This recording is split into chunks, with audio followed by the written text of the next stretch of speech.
y hizo un montón de estudios científicos en relación a las 6 emociones universales. Pero como vamos a ir viendo un poco esta teoría, quizás empiece a estar en desuso, ¿sí? Aparecen otras propuestas.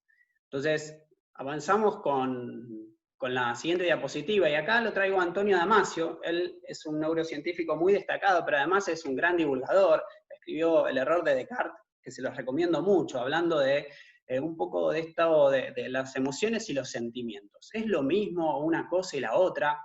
A fines prácticos, quiero que se lleven que en realidad hablemos como si fueran sinónimos, pero me parece interesante e importante establecer la distinción que propone Damasio, ¿no? Él establece que la emoción de alguna forma es la respuesta corporal ante el impacto de esto que decíamos, ¿no? De algo que sucede desde afuera, lo que impacta y responde el cuerpo, ¿sí? Es decir, si yo escucho un estruendo de repente, automáticamente, de forma rápida, mi cuerpo a lo mejor va a empezar a latir más el corazón, se me va a erizar los vellos y va a haber una respuesta corporal.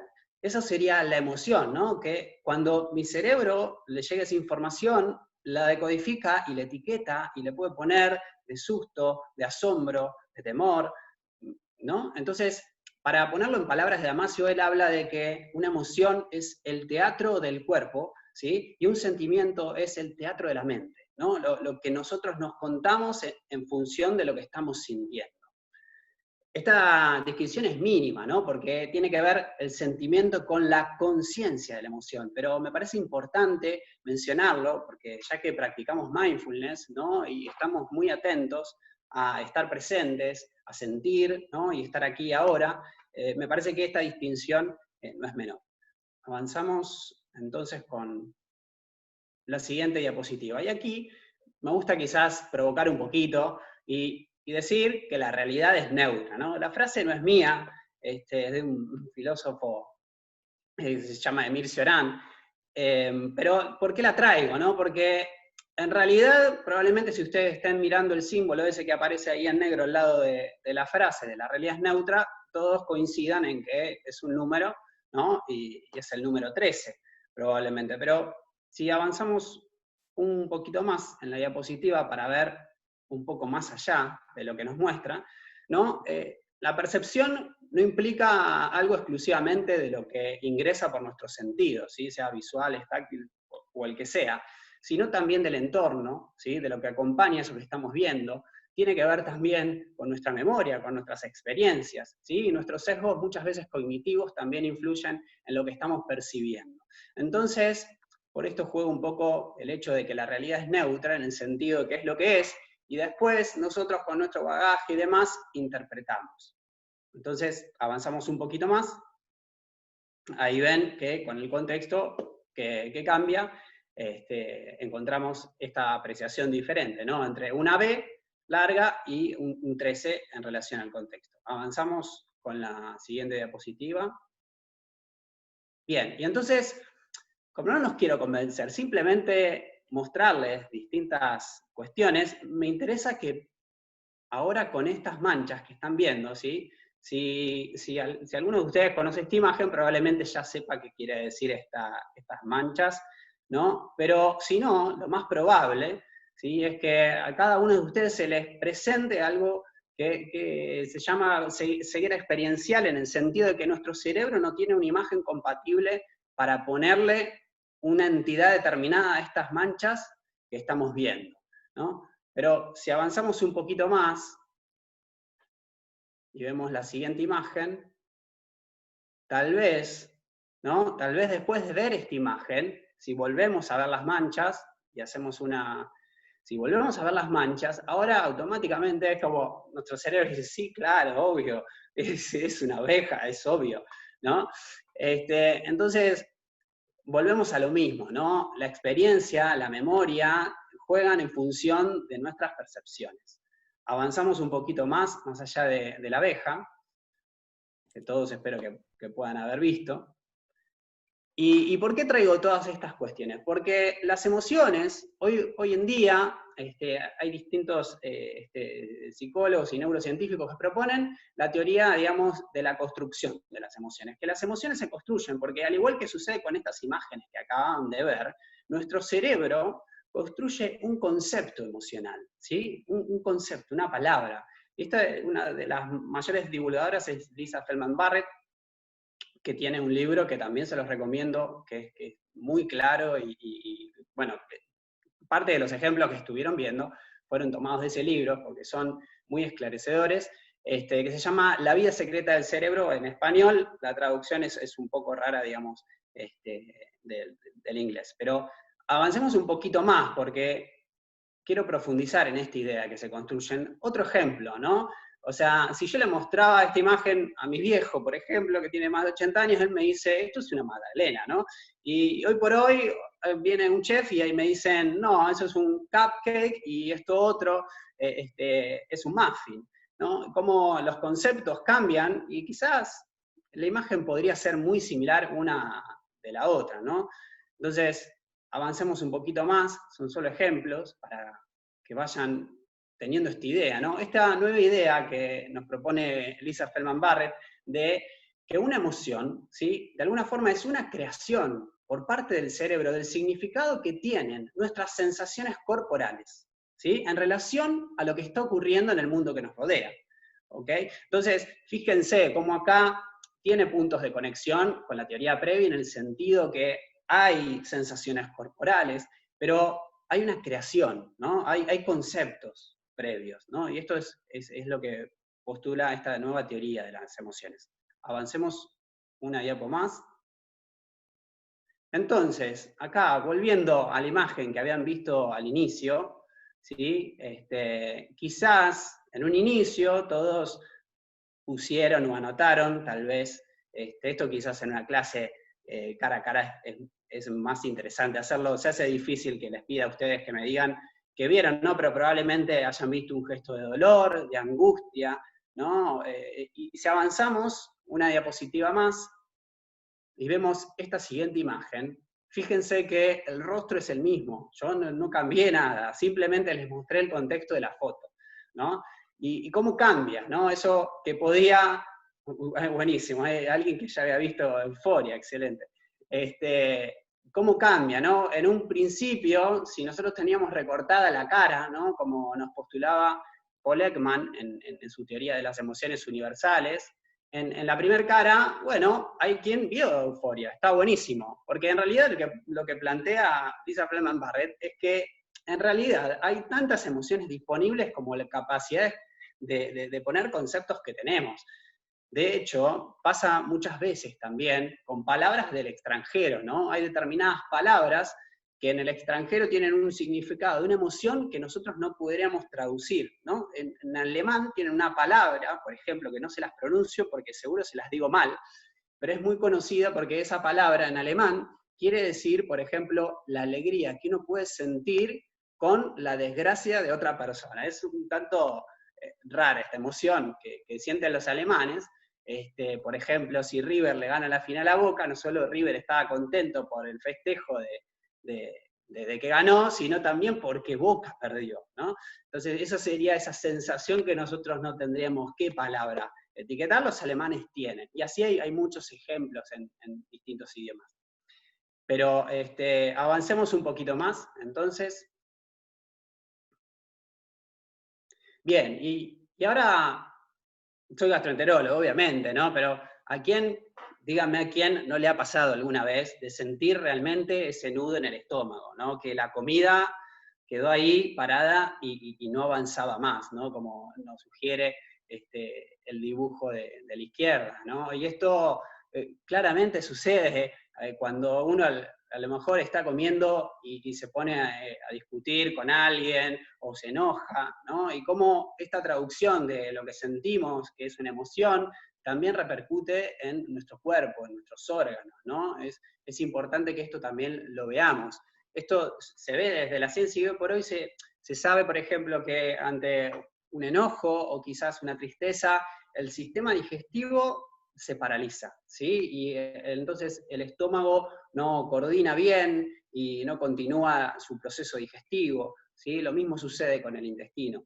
Y lo mismo sucede con otro tipo de emociones, que vamos a ir viendo un poquito más con el ejemplo del estrés, ¿no? Bueno, el otro típico ejemplo es el de sentir esas sensaciones de mariposas en la panza, ¿no? Y esto también tiene que ver con esta idea que quizás hoy por hoy se escucha en las redes o está un poquito de moda, de esta idea de que tenemos un segundo cerebro en el intestino, ¿no? Y entonces es un poquito real y un poco, obviamente, siempre el merchandising, ¿no? Y todo lo que el marketing que acompaña detrás de las modas, un poco lo exageran. ¿Qué quiero decir en este sentido? Tenemos un sistema nervioso que se llama sistema nervioso entérico, que juega relación a los movimientos del intestino, básicamente. Pero tenemos un nervio, ¿sí? Que es el nervio vago, que inerva todas las vísceras y sobre todo el intestino. Y lo peculiar, que lo vamos a ver un poquito más adelante, pero me parece que está bueno que lo vean también ahora, es que la información que lleva ese nervio, ¿sí? es mayor la cantidad de información que lleva desde la percepción intestinal hacia el cerebro que viceversa, ¿sí? El 80% de la información de los intestinos por el vago llega al cerebro en contraposición al 20%.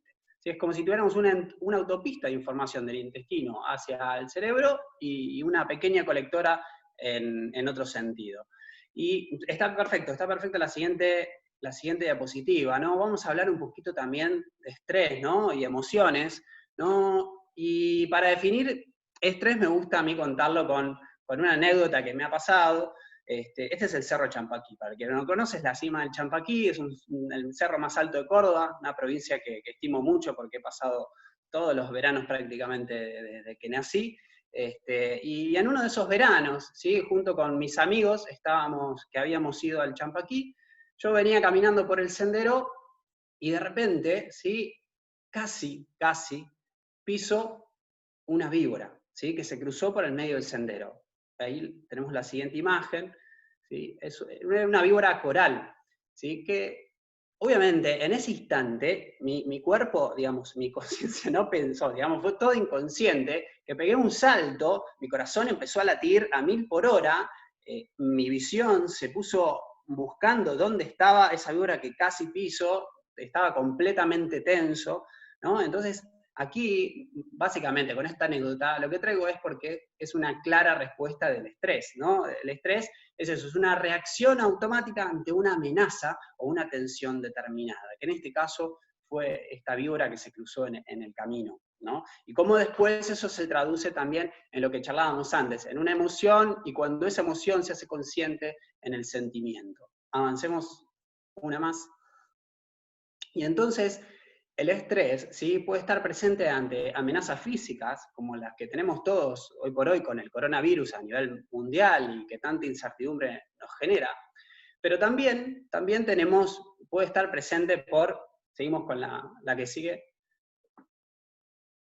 con amenazas psicosociales, ¿no? Y esto es, bueno, hay cuestiones que son reales, quizás las cuentas que nos cuesta pagar, demandas que tenemos que resolver en relación a nuestros trabajos, incertidumbres que aparecen, y ahí empiezan a jugar un montón de amenazas permanentes que muchas veces son irreales, en el sentido de que quizás hoy por hoy no podamos resolverlas, pero están ahí presentes. Entonces, al tener tantas demandas que resolver, nuestro organismo, ¿sí? entra en un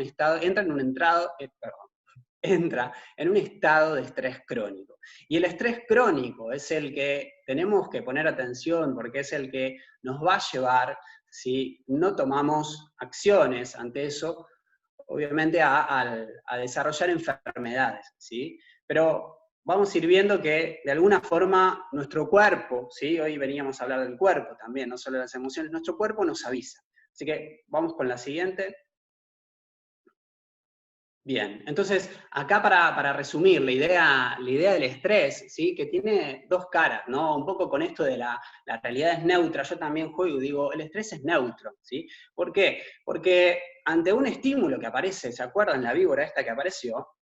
Y la percepción de la amenaza, también la percepción de esa amenaza es diferente en cada persona. Para mí, sin duda, es una amenaza la víbora porque una víbora me pica y me mata, es el concepto que tiene mi historia, ¿no? Pero quizás si estaba un biólogo o un experto en víboras o un vaqueano, como dicen por ahí, pudiera distinguir con la siguiente imagen una víbora coral de una falsa coral, ¿sí? La que yo había visto en realidad era una falsa coral, que es la de arriba, que si ustedes, no viene al caso ser experto en víboras y descifrarlo, ¿no? Pero los anillos, ¿sí? De esta coral tiene en rojo, la de arriba tiene rojo, negro, blanco, ¿sí? Fíjense abajo que en realidad es rojo, blanco, negro, ¿no? La seguidilla es diferente. La coral de abajo es una coral verdadera y la de arriba es una falsa coral. Y por ende, la falsa coral no me iba a matar porque no era venenosa, no me iba a hacer nada, no era un peligro en sí. Pero avancemos un poco más en relación a esto, más allá de la percepción, quizás los aburro con tantos ejemplos. La importancia del estrés con sus dos caras. Cuando nosotros nos encontramos ante una situación amenazante y nos sentimos que no tenemos capacidad para abordarla, que no podemos dar respuesta, es ahí cuando se activa el distrés, ¿no? Quizás yo ahí me podría haber visto desbordado y no saber qué hacer con la víbora si me picaba, y empezaba a tejer un montón de historias en mi cabeza. Si pasaba un vaqueano, primero iba a saber si era o no venenosa, y si era venenosa probablemente agarraba una ramita, agarraba la víbora y la sacaba del camino, sin tanto espamento. Pero entonces, el siguiente ejemplo de la línea en relación a las dos caras del estrés es cuando tenemos la capacidad para abordar esa amenaza, donde hasta incluso puede ser un desafío, ¿no? Abordar esa tensión externa.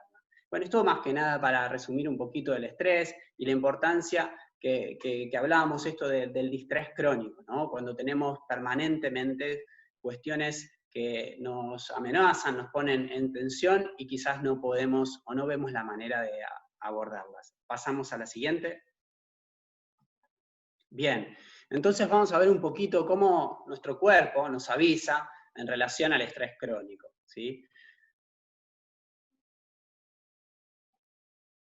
Ahí va. Bien, una más. Ahí vemos el mar, ¿sí? Y tenemos las banderas del guardavida que nos pone que el mar está dudoso, ¿no? Y esto en realidad es nuestro cuerpo cuando nos avisa que a lo mejor estamos con cefaleas frecuentes, ¿sí? Dolores de cabeza, contracturas, dolores musculares. Tal vez podamos sentir que nuestro corazón de repente lata más rápido sin hacer ningún tipo de ejercicio, y eso lo llamamos en medicina como taquicardia, o nos sentimos irritables ante todos, o quizá no nos damos cuenta, pero nos lo dicen nuestros compañeros, ¿sí? o nuestros familiares. Y entonces estos son, de alguna forma, las primeras lucecitas amarillas del semáforo, o la bandera del mar dudoso que se empiezan a prender, y tenemos que empezar a prestar atención, porque si no vamos a progresar en esto. Vamos con la siguiente diapo. Una más. Bien, y en el sistema digestivo, ¿sí? También sucede lo mismo. Yo me canso de ver pacientes que vengan por acidez frecuente, ¿sí? O cambios en sus hábitos evacuatorios, asociados muchas veces a dolor abdominal recurrente y demás. Entonces son las primeras alarmas que hay que estar atentas. Vamos con la siguiente. No sé cómo venimos de tiempo, Martín. Bien. Bueno, entonces, estamos la bandera... Bien, venimos bien, Ignacio, estamos bien. Bien, entonces la bandera de mar dudoso pasa a ser de mal peligroso, ¿no? Entonces, ¿qué quiere decir esto en el cuerpo? ¿Cómo nos damos cuenta? Bueno, cuando estas entidades se vuelven frecuentes, empiezan a agrupar lo que en medicina llamamos síndromes o enfermedades, ¿no? Y aparece, por ejemplo, como veíamos recién en la diapositiva anterior, que puede ser hipertensión arterial, ¿sí? Depresión. En el caso de gastro, vemos una enfermedad que se llama enfermedad por reflujo gastroesofágico o dispepsia funcional, ¿sí? Y vamos a hablar un poquito después de una entidad que es, para mi gusto, el paradigma, digamos, del distrés crónico en la gastroenterología. ¿Sí? Aclaro que, obviamente, estos síntomas también los pueden dar cuestiones orgánicas, ¿sí? Con esto no quiero decir que todo sea estrés. Uno tiene que consultar al médico, hacerse los estudios que se tenga que hacer, pero muchas veces sucede, y diría que es la mayoría de las consultas, por lo menos las que veo yo, son cuestiones que muchas veces no hay una úlcera, no hay un tumor, no hay algo orgánico, y cuando uno indaga un poquito más encuentra que el distrés está por detrás. Entonces, avancemos una más. Una más, ahí va. Bien, entonces, si no escuchamos al cuerpo, de todas estas banderas que nos dio, ¿sí? No le hacemos caso al bañero, llega la prohibición completa de baño y no podemos ir al mar a meternos, porque obviamente aparece el infarto, aparece el ACV, y con el distrés crónico también tiene un rol en la inmunidad del cuerpo, y muchas veces predispone a otro tipo de entidades, como infecciones, o incluso muchas veces el cáncer, ¿sí? Entonces, es importante que escuchemos al cuerpo, que consultemos y que nos demos cuenta de que en algún momento tenemos que parar, ¿no? Vamos con la siguiente. Bien, una más. Entonces, quería dejarles un ejemplo como para que vieran cómo el distrés crónico actúa en todas las partes, y bueno, obviamente soy gastroenterólogo, tengo que contarles algo prevalente de la gastroenterología. Voy a hablar un poquito del colon irritable.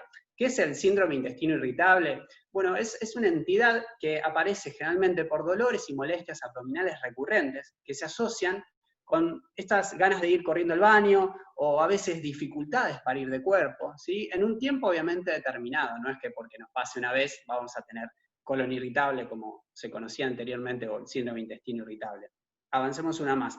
¿Por qué es importante esta entidad? Porque es muy frecuente, ¿sí? El 15% de la población de todo el mundo tiene esta entidad, es más prevalente en las mujeres, sobre todo en las mujeres jóvenes, y realmente genera una gran alteración en la calidad de vida. Hay pacientes que realmente disponen sus rutinas en función si van a encontrar un baño, porque saben que si salen les va a agarrar ganas y tienen que salir corriendo para poder ir al baño.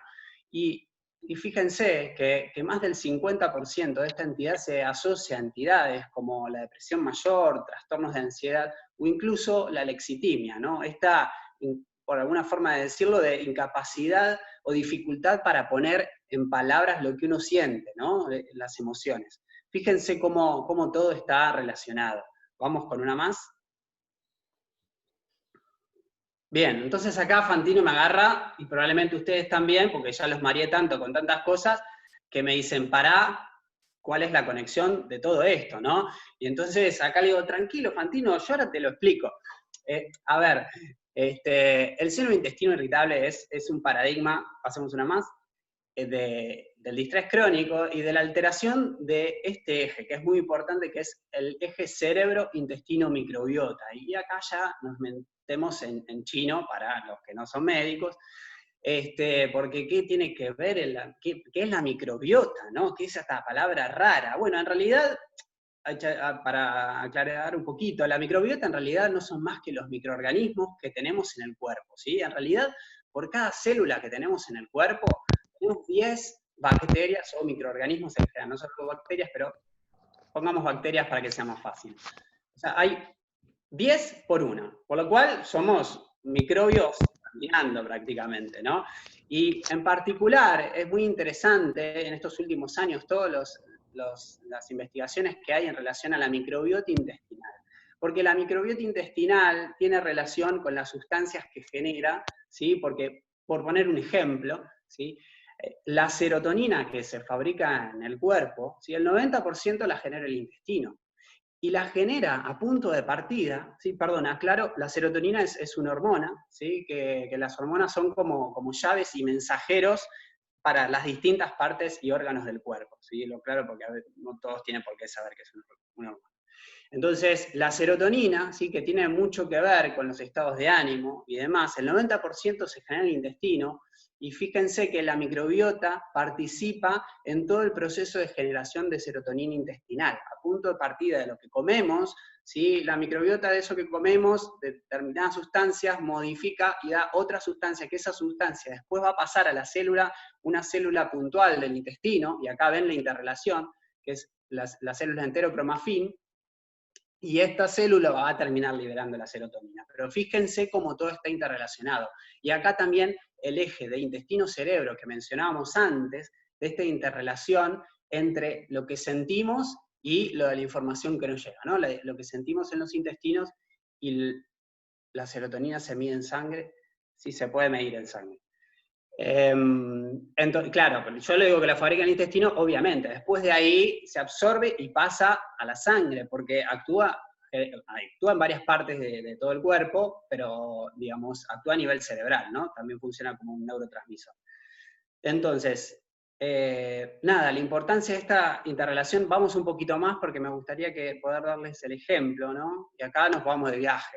Nos vamos al castillo de Neuschwanstein, o como se diga en alemán, perdón si hay un germano parlante del otro lado que se debe estar horrorizando de mi pronunciación, pero traigo el castillo además porque me gusta mucho, y este es el que está en todas las películas de Disney, porque nos va a servir para entender cómo funciona un poquito el intestino y esta interrelación.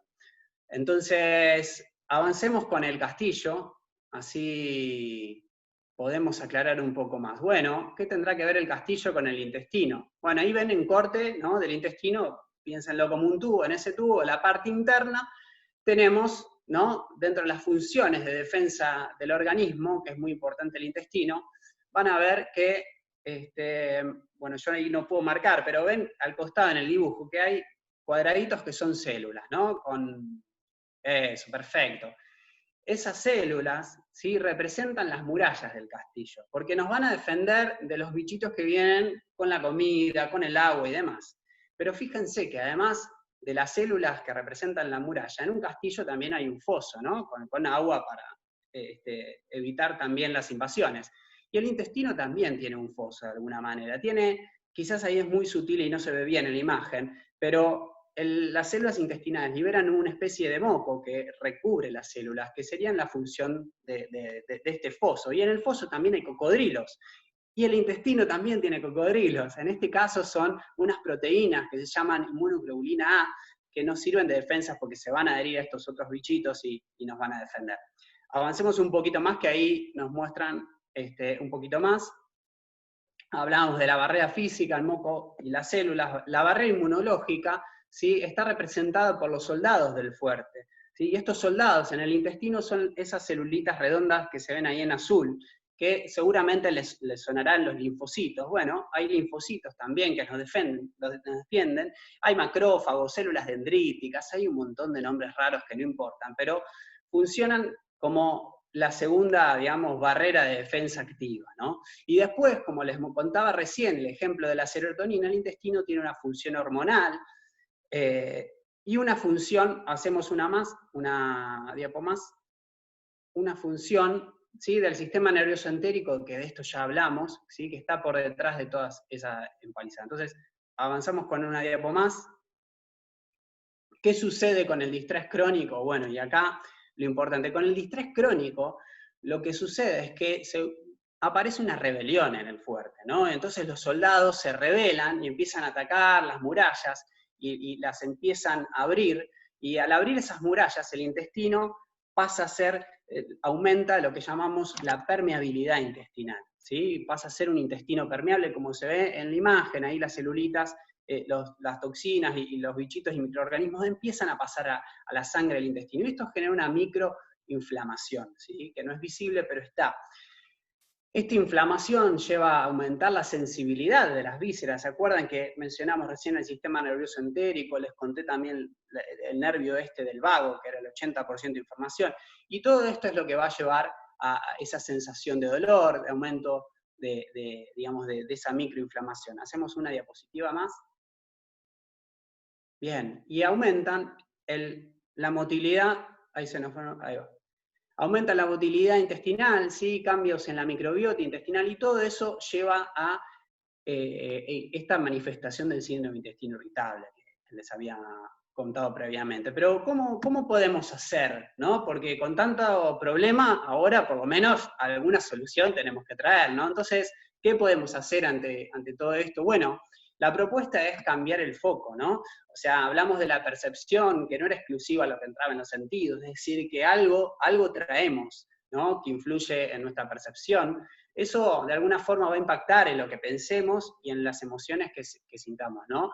Y obviamente todo eso también de alguna forma nos va a llevar a tener determinados hábitos que pueden ser más salutógenos o no, ¿no? Y cuando no lo son es que se perpetúa la enfermedad. Avancemos un poquito más en esta idea de cambiar de foco, porque ¿qué queremos decir? Bueno, porque la intención es cambiar, ¿sí? Es enfocar a la zona de influencia, ¿no? Salir de la zona de preocupación, ¿no? Salir de aquellos problemas o vicisitudes que están fuera de foco y que no están cercanos nuestro, y nosotros no podemos hacer demasiado para cambiar, ¿no? Nosotros probablemente no podemos hacer nada con el coronavirus, ni con la cuarentena o no cuarentena, ni con tantas otras cosas que suceden, ¿no? Entonces, ¿qué sí podemos hacer? Bueno, entonces es concentrarnos en el foco, ¿sí? De la zona de influencia. Hacemos una diapo más.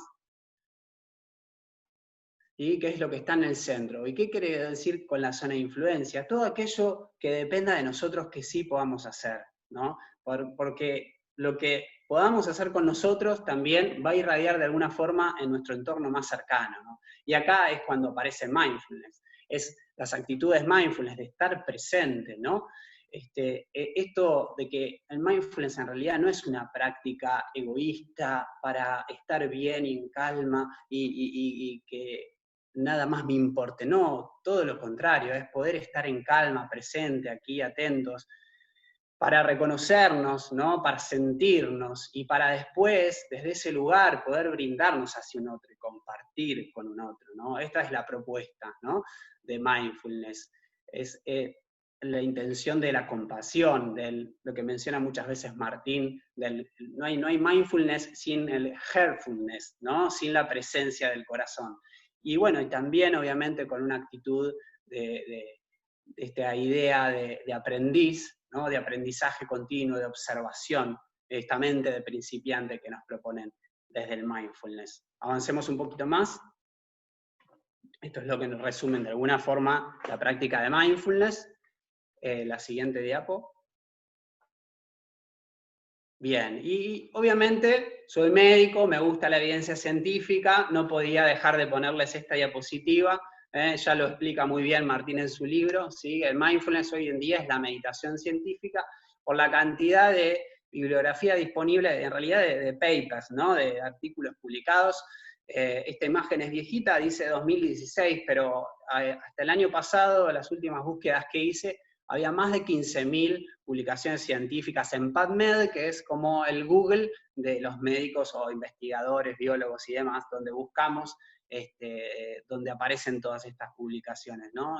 Esto para que vean también la dimensión de la importancia de esta práctica, el impacto que tiene a nivel de la salud. Avancemos un poquito más, y con esto ya vamos terminando.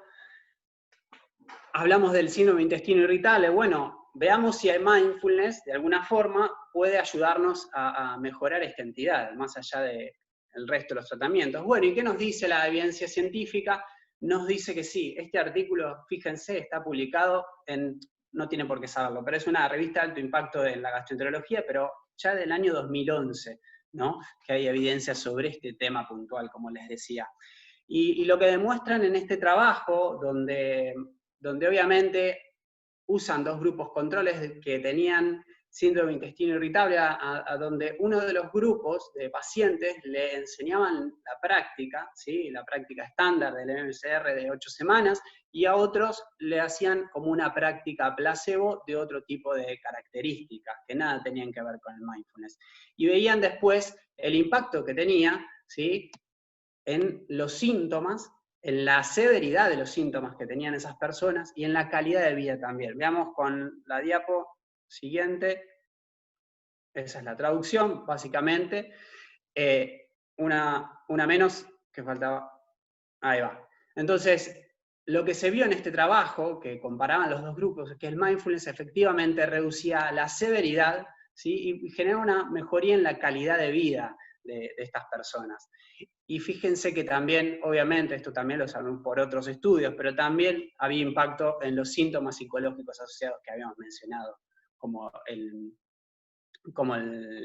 los trastornos de ansiedad y depresión. Entonces, ahora sí, para resumir y no divagar más, simplifiquemos los conceptos que estuvimos viendo, ¿no? De cómo las emociones impactan en el cuerpo y en la salud, ¿no? En las enfermedades lo vimos claramente con el estrés crónico, el distrés crónico y demás. Esta propuesta, ¿no?, nueva de que las emociones se construyen y no son universales e iguales para todos. Esta idea del estrés, que es neutro y también nos puede desbordar, pero también puede ser un desafío. Y básicamente el hecho de tomar foco en las actitudes mindfulness, ¿no? De estar presentes, estar dispuestos al aprendizaje, a la curiosidad, al ver todo como si fuera la primera vez, y el hecho de compartir con un otro, ¿no? Entonces, la verdad que la clave para la salud, sin duda, es la práctica del mindfulness. Con esto cerramos, y bueno, no sé si hubo preguntas por el chat. Vos querías hacer una práctica, Ignacio, ¿no? De cierre. Sí, me gustaría, si tenemos unos minutitos. Sí, podemos hacer 5 minutitos y total, Dale. como empezamos un poquito más tarde, nos extendemos un poquito más, si les parece, y hacemos algunas preguntas, pero así podés dirigir una práctica para que, bueno, podamos hacer. Ni hablar. Me encantaría, sí. Hacemos entonces una práctica cortita y después, si quedaron dudas, las respondo. Entonces, los invito a que vayan tomando una postura digna, esta postura de sentados.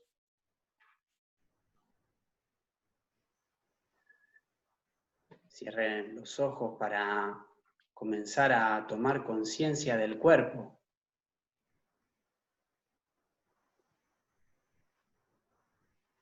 Entonces, les propongo que lleven atención al apoyo de los pies, que observen cómo se encuentran las piernas, las rodillas, cómo sienten el apoyo de los glúteos y los isquiones en la silla.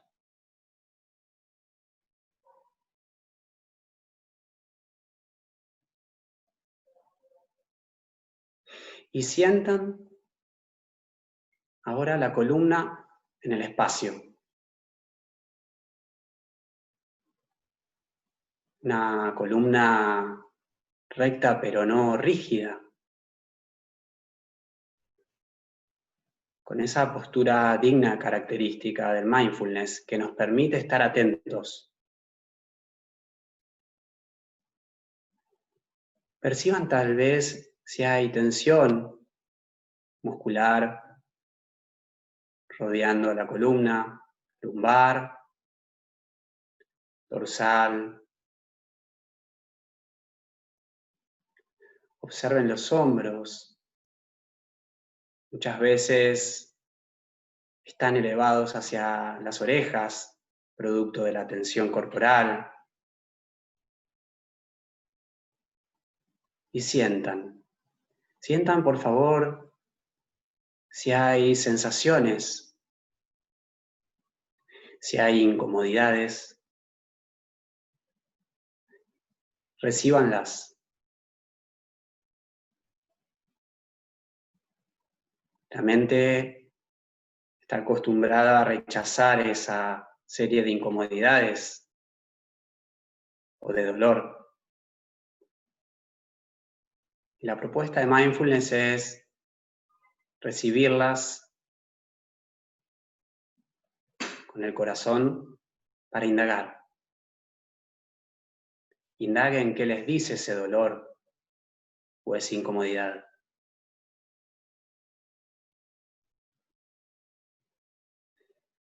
Continúen entonces, por favor, recorriendo la columna cervical, el cuero cabelludo, la frente. Recorran los párpados, la nariz, mejillas,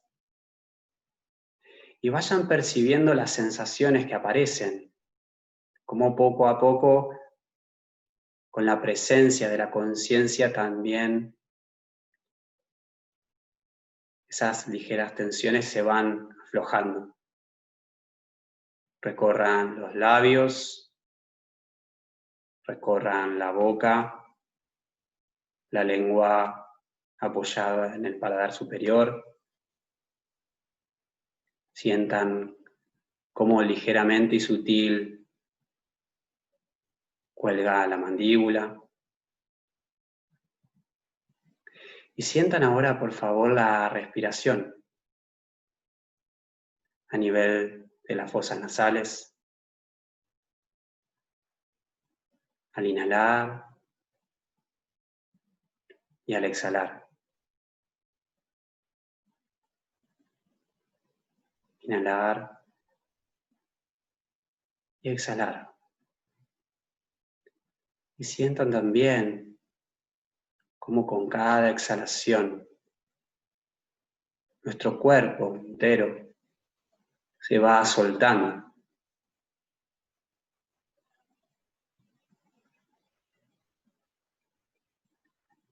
¿Cómo está el cuerpo? ¿Cómo sienten el cuerpo? ¿Aparece tal vez alguna sensación general? ¿Alguna emoción tal vez?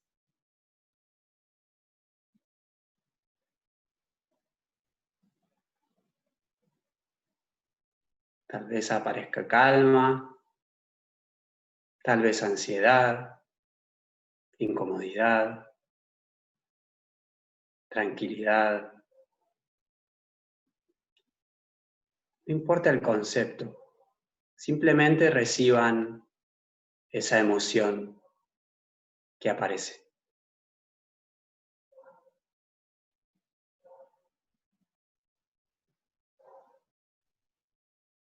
Si la mente se dispersa y se distrae tal vez con algún pensamiento,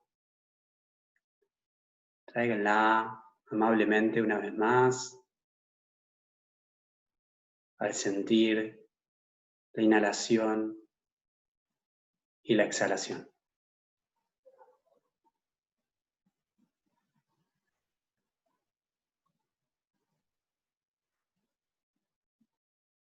Entonces, en este sentir, en esta indagación, les propongo que durante el próximo minuto conservemos el silencio e indaguemos qué nos trae para reconocer.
Poco a poco, entonces, vamos volviendo aquí ahora,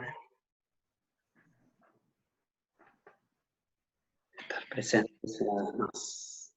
Bueno, hermosa práctica, Ignacio, y muy clara también la presentación, muy didáctica y bastante accesible hasta diría un poquito divertida, en relación a lo que por ahí a veces uno escucha o lee de estos temas tan ásperos que suelen ser, ¿no? Los temas todo lo gastrointestinal, ¿no? Pero nos fue quedando bastante claro cómo intervienen las emociones en el impacto que producen en todo este sistema, ¿no? Al menos es lo que fuiste presentando y cómo la importancia de poder intervenir sobre las emociones. Inclusive yo lo relacionaba con el tema próximo que va a venir la semana que viene, que es el tema del mindful eating, ¿no? Cómo la emoción también impacta en la forma en que nos alimentamos, ¿no? La calidad de los alimentos que elegimos, cómo comemos, y todo eso a su vez también impacta en todo el sistema gastrointestinal, ¿no? Ahora, yo tengo una pregunta y después dejamos abierto para que las personas que quieran hacer una pregunta también lo hagan. Podemos quedarnos un poquito más, 10 minutos más si les parece. La pregunta mía es en relación al cáncer, que no sé si es tan habitual. Hoy dijiste la prevalencia de 15%, que me pareció altísimo, de problemas intestinales, de problemas gastrointestinales. Pero ahora te quería preguntar si el cáncer, si se conoce ya que hay como una relación bien directa entre estrés y cáncer en esta zona, en la zona gastrointestinal. Si hay una relación bien clara establecida o todavía se sigue suponiendo que de alguna forma interviene el estrés en eso. En realidad, toda la cuestión, digamos, de causalidad en medicina es bastante difícil de comprobar, porque en general lo que solemos encontrar mayoritariamente son correlaciones. Es muy difícil establecer una causalidad, pero sí hay un impacto, por ejemplo, del estrés en la microbiota intestinal y en los metabolitos que la microbiota enferma, digamos, por el estrés, libera, que tienen asociación, digamos, con cáncer. Esto hay investigaciones en ratas y demás, pero, digamos, de ahí decir lo que sucede sí o sí es medio difícil. Yo ahí en esos puntos no soy tan taxativo. Trato de diferenciar lo que yo creo de lo que la evidencia... Lo que ya está demostrado, que es algo seguramente muy difícil de demostrar eso, ¿no? Pero viste que es como bastante habitual el escuchar esto de que el estrés produce cáncer, pero aún hoy en día no sabemos exactamente y con qué otros factores se combina para que pueda ocurrir eso también, ¿no? Porque hay una multifactorialidad también. Ese es el punto, ¿sí? En medicina, como que, a ver, siempre nos es más fácil pensar matemáticamente, entonces, este bichito causa esta enfermedad. Y en realidad en medicina hoy por hoy, incluso con cuestiones genéticas, voy a poner otro ejemplo que nada que ver, la enfermedad celíaca, hay una predisposición genética, ¿sí? Donde hay un gen que desencadena la enfermedad. Pero, a ver, no es lo único, porque hay un 20-30% de la población que tiene esa predisposición genética que nunca va a ser celíaca. ¿Y esto qué quiere decir? Porque influye el ambiente, influye lo que comemos, influye lo que hacemos, influye lo que pensamos, lo que sentimos, ¿no? O sea, son muchas causas, entonces no podemos ser tan directos y lineales como nos gustaría a veces, ¿no? Porque, claro, tal cual, simplificar. Bueno, claro. pueden levantar la manito los que quieran hacer alguna pregunta. Hay unas preguntas en el chat, si quieren, las puedo compartir. ¿Quieren leerla, Caro? Sí. ¿Se ha encontrado alguna relación entre lo que comemos, por ejemplo, comida chatarra y la depresión? Y la depresión puntualmente, yo no conozco puntualmente entre comida chatarra y depresión, ¿sí? La realidad es que los ultraprocesados y la comida chatarra, lo que les decía antes, todo eso tiene impacto sobre todo en la microbiota intestinal. Entonces, cuando todo este cúmulo de microorganismos cambia, va a tender a hacer determinadas enfermedades, ¿sí? Tendencia, digo, que claro que esto es una tendencia, no causa-efecto directo. Entonces, por ejemplo, hoy por hoy se ven estudios todavía en ratas y algunas experiencias en personas, pero hasta ahí, no quiero ser tan exactivo porque a veces, si no, en lo general queda una idea que no todavía está del todo comprobada, pero sí, por ejemplo, esta comida chatarra cambia la microbiota intestinal, la microbiota libera determinadas sustancias que eso predispone a liberar hormonas que promueven la obesidad, por ejemplo. ¿sí? Así como pasaba con el cáncer de colon. Fíjense que siempre estoy mencionando la microbiota, no es porque estoy fascinado con esto, sino porque yo creo que realmente va a ser la próxima, así como en este último tiempo fue la revolución de alguna forma de la neurociencia, el impacto de la neurociencia en todo. Esto es una intuición quizás, y quizás bastante sesgada por mi especialidad.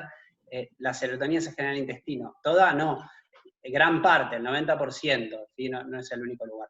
Perdón que estaba respondiéndome, pero vi que apareció la preguntita. Y fíjense esto, nada, lo de la serotonina sí tiene que ver en los estados de ánimo y cómo impacta la alimentación que tenemos con las bacterias que tenemos. Debemos mejorar la microbiota sin duda, ¿sí? Y la microbiota lo que se ve, o sea, mejora, digamos, las personas que tienen una microbiota más sana, por una forma de decirlo, son aquellas personas que consumen mayor diversidad de vegetales, ¿sí? Esto, obviamente, vegetarianos, pero no solo ellos, sino también la dieta mediterránea es la otra que se asocia muchísimo a una microbiota de alguna forma más saludable. El estrés crónico actúa como factor epigénico. La carne, bueno, la carne sí, eso sí, ya se sabe, la carne es uno de los cofactores hacia el cáncer, por ejemplo, de colon. ¿Sí? La carne y sobre todo la carne procesada. Eso estuvo medio en discusión, porque después había salido un artículo que contradecía eso otro, pero la realidad es que todo lleva para ese lado. Perdón, había aparecido. El kéfir, preguntaban del kéfir. Y el kéfir está también... Es tan feo. Acá quizás, bueno, ahí ya me pongo en términos técnicos, porque vi que alguien preguntaba de probióticos, los probióticos son buenos. Bien, ahí es lo que hay que diferenciar, que los probióticos son un determinado grupo de microorganismos estipulados que se sabe cuáles son, en qué cantidades están, y que esa cantidad determinada, cuando uno la incorpora por una, que en general, digamos, no es que se da a la población general, se dan para patologías puntuales. Entonces, en determinadas patologías pueden ayudar, ¿sí? De hecho, hay estudios todavía promisorios que dando probióticos, eso obviamente, el probiótico al ser un microorganismo impacta en la microbiota que tiene esa persona, entonces la empieza a modificar. Y se ha visto, por ejemplo, en estudios que hay cambios en personas con trastornos depresivos, por ejemplo, pero digo, esto es promisorio, por eso digo que es la revolución que se viene. No es que ahora todo porque uno tenga depresión lo va a resolver tomando una bacteria, digamos, en forma de probiótico. ¿Sugerís la alimentación vegetariana? Uy, ya pasan rápido. Sí, siempre que, a ver, tiene que ser una elección, me parece que sí, yo la sugiero en términos de hábitos salutógenos, sin duda. Obviamente, si uno es vegano además, ahí sí hay que suplementar con vitamina B2, hay que tener otros controles, pero se puede hacer tranquilamente, obvio. Bueno, ya se sabe, ¿no? Pero sí, es más saludable que entonces el kéfir, me insisten. El kéfir, en realidad, lo que pasa con el kéfir es que no hay forma de saber qué tipo de microorganismos tiene, porque además eso cambia con cada fermentación en cada familia que tiene su kéfir, y va a ser diferente al de la otra familia. Entonces, con esto pueden tomar kéfir, no hay ningún problema, así como pueden comer chucrut, o tomar kombucha, o comer vegetales. Digo, es un alimento más.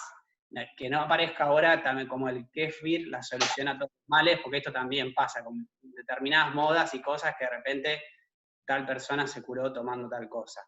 Bueno, está bien, puede suceder eso, pero bueno, yo soy médico, me gusta la evidencia y la ciencia, entonces me remito a los estudios científicos donde hay grandes pools de personas con una determinada intervención y otra comparativa que tiene una intervención similar, y ahí ver lo que pasa, ¿no? Después, en casos puntuales, podemos encontrar de lo que quieran. No sé, era pregunta, perdón que me voy. No, está bien, pero vamos como recibiendo todo. ¿Hay alguien más que quiera preguntar? Que quiera Preguntan por los lácteos también. Sí, bueno, los lácteos es un tema todavía en discusión. Es una discusión porque, bueno, hay mucha gente pro lácteo y gente anti lácteo. Yo soy un gris. Pero bueno, hay que esperar las nuevas tendencias. Vegetales con o sin cocción. No, con cocción no hay problema. Sí hay toda también una tendencia de los crudi veganos, que ni cocción y demás. Pero bueno, ya les digo, digamos, yo por lo menos no tengo estudios que avalen para decir, no, tienen que ser, además los vegetales siempre crudos van a ser lo mejor. Cómo reemplazar las proteínas si no comes carne, eso el tema de las proteínas no es un problema. Hoy por hoy, obviamente, el que no come carne y ningún lácteo, por ejemplo, que también tiene proteínas, tiene que estar supervisado por un médico especialista en eso. Yo no soy especialista en veganismo, ¿no? Pero tranquilamente hoy hay deportistas de élite que son veganos, o sea, no es problema la proteína. Y los niños, no soy pediatra, así que acá me cabullo de la pregunta, pero... Bien. Consumiendo frutas, Ignacio, verduras, y te pregunto, por ahí para correrte un poquito solo del tema tan orgánico solamente, más puntual, vos ¿cómo pensás que una persona con problemas gastrointestinales, cómo funcionaría el mindfulness? ¿Cómo te parece qué mejoraría puntualmente? ¿Mejoraría, por ejemplo, la elección de los alimentos, la forma en que uno sí, a ver, come? ¿En dónde?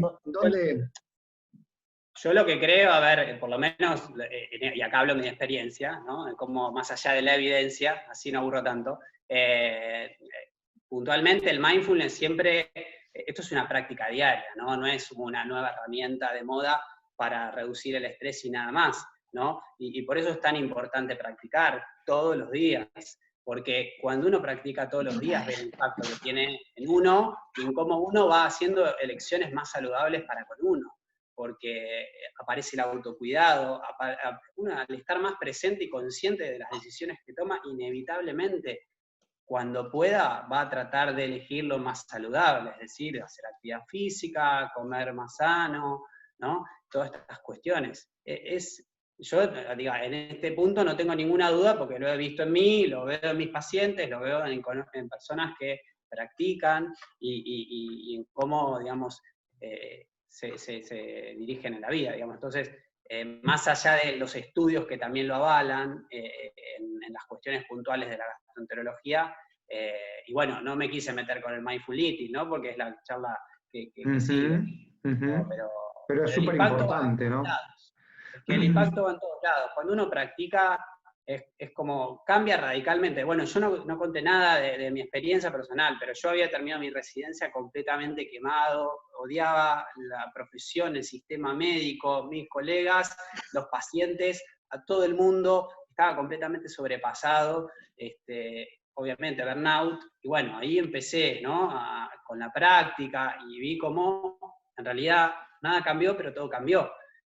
Y el contexto era el mismo, yo seguía estando de guardia pasiva y teniendo que ir a hacer una endoscopía a las 3 de la mañana, pero mi visión interna era otra, ¿no? O sea, porque esto creo quizás compartir con todos, quizás para los que que recién se están iniciando en esto, ¿no? O sea, si uno lo puede incorporar y comprender realmente, impacta en todos lados. La práctica, ¿no? De mindfulness. Buenísimo. Buenísimo. Bueno, yo creo que ya estamos, ¿no? Con las preguntas principales, con las dudas principales. Vamos a dejar la conferencia tuya, la vamos a subir en nuestro canal de YouTube para que puedan verlo. Te agradecemos profundamente, Ignacio, tu participación. Muy interesante la perspectiva, la forma en que trabajás. Ojalá que todos los gastro tuvieran esta perspectiva y esta formación, todos los médicos incluso, ¿no? Sí, pero bueno, trabajamos para eso trabajamos para llegar más a los profesionales de la salud y que también puedan incorporar estos recursos y este cambio de vida tan importante para sus propias vidas y la de sus pacientes. Así que te agradecemos profundamente. Gracias al equipo que nos acompañó hoy también, Caro, André, Vero, que está por ahí también, Belén, que nos acompañó también con todo el trabajo de secretaría, y a todos ustedes, y nos estaremos viendo el próximo martes a las 19:30 con la parte de Mindful Eating. Vamos a trabajar, y va a ser bueno porque va a ser como una conexión importante con esto que has hablado hoy, ¿no? Parece que viene justito, enganchado. Así que gracias, Nacho. Un abrazo grande. Gracias. ¿Querés dejar tu mail y tu Instagram por ahí para que se comunique el que tenga ganas de comunicarse? Y claro, mi mail es Ignacio Caldo, Gmail o Hotmail, cualquiera, y el Instagram es gastro con ciencia. Así que me buscan por ahí, y cualquier duda también me escriben ahí y les contesto. Perfecto, lo vamos a poner también en Instagram para que se puedan comunicar los que necesitan hacerlo. Un abrazo y gracias a todos. Muchas gracias por estar hoy. Nos vemos el próximo martes. Chao, gracias. Chao, chao. Listo.